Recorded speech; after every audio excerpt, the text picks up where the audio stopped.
Vrt, oziroma lahko bi rekli kar park, ki vam ga vsak hip pokažemo, se razprostira na kar 7000 kvadratnih metrih površine. Občudovanja vreden vrt z več kot 100 let starimi drevesi, paviljonom in velikanskim ribnikom je prava paša za oči in duha. V Dolenjski pokrajini je mirna vasica, ki jo krasijo vijugaste ravnice in gozdnato gričevje. Tam živi družina Finec, ki si je pred desetletjem ob hiši uredila slikovit vrt s skrbno izbranimi rastlinami in prostrano zelenico. Vrt se je na zahodnem robu stikal s temačnim gozdom, katerega tla je preraščalo neprehodno robidovje, medtem ko so se na pustem skalnatem delu posesti pasle živali. Lastnika sta si v gozdnem predelu zaželela več svetlobe in zračnosti, tako se jima je utrnila zamisel, da v Hosti uredita park.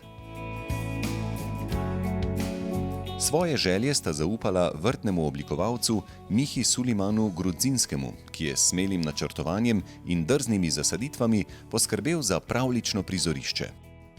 Posebnost parka je, da so v njem ohranili številna gozdna drevesa, kot so bukve, hrasti, bori, gabri in smreke.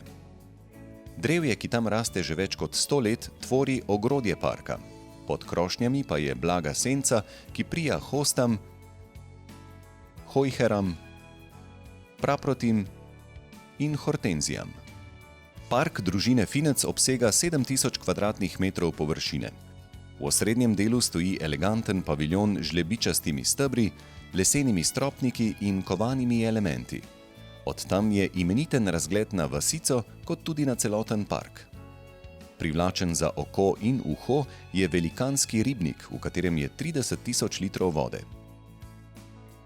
Zanj je vrtni oblikovalec izbral prostor ob impozantni naravni skali, ki je omogočila, da tam zgradijo tudi slap. V ribniku domuje pisana družba japonskih krapov in jesetrov. Lastniki so po vselitvi rib v vodo opazili, da je vsak dan kakšna poškodovana. Kmalu so ugotovili, da so si čaplje hotele potešiti lakoto z ribjim obedom, zato so ribnik obdali z električnim pastirjem, kar je prineslo mir v vodno kraljestvo. Čisto po naključju so v parku odkrili posebno točko. Ko je na ravnini ob paviljonu vrtni oblikovalec potreboval dodatno zemljo, se je odločil, da prst izkoplje na zgornjem delu posesti med grebeni skal. Globlje, ko je kopal, lepše so postajale skale in naposled se je na mestu izkopa prikazal veličasten kanjon, v katerem je po mnenju obiskovalcev posebna energija.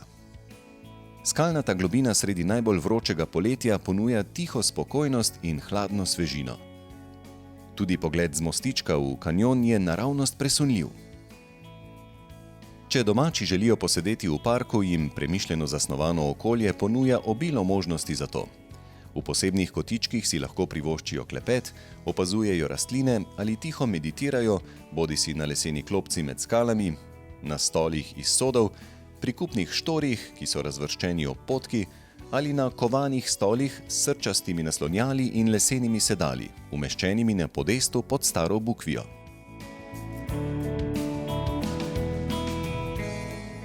Za razgiban utrip skrbijo nežno zavite vrtne poti.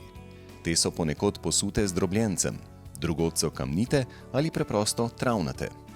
Sleherno potko se je oblikovalec prilagodil naravi in avtohtonim skalam, dele vrta pa je povezal z lesenimi mostovi, ki vabijo, da na njih postanemo in se pod baldahinom zelenja ozremo naokrog.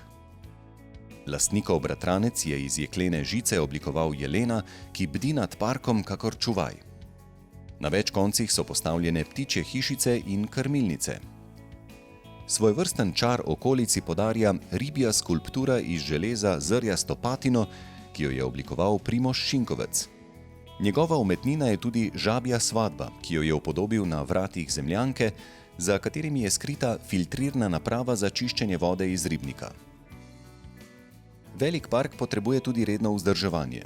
Večina rastlin je korenine pognala globoko v zemljo, od koder črpajo vlago, debela zastirka iz sekancev in zadostna senca pa dodatno prispevata k temu, da rastline ne potrebujejo pogostega zalivanja. Zaradi zastirke je tudi manj plevela, a ko ga družinski člani opazijo, ga sproti populijo.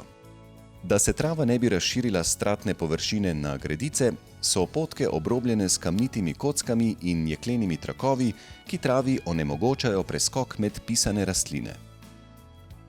Čeprav je osnovna barva parka zelena, v njem ne manjka niti drugih odtenkov. Za listno barvitost je oblikovalec poskrbel z rdečelistnimi bukvami in nasadom okrasnih javorov, cvetoče okrasje pa je nad sončnim skalnjakom iz luknastih kamnov pričaral z lepimi očkami, alpskimi nebinami, njivskim grabliščem in ameriškim slamnikom, v polsenci pa z maslenicami in kresnicami. Preselimo se še na spodnji del vrta. Ste na mahove doslej gledali kot na neugledne rastline, ki bi jih bilo treba iztrebiti z vrta? V prelesnem parku družine Finec se mahovi kakor blazinice zelenega žameta kraljevsko razraščajo v senci. Z debli, obraščenimi z mahom, dobijo rastline privlačno obrobo, ki skupaj z zastirko iz lubja poudari lepoto zelenih trajnic, lastnikom parka pa pomirjujoča kulisa vzbudi hvaležnost za lepoto, ki jo zmore ponuditi zgolj narava.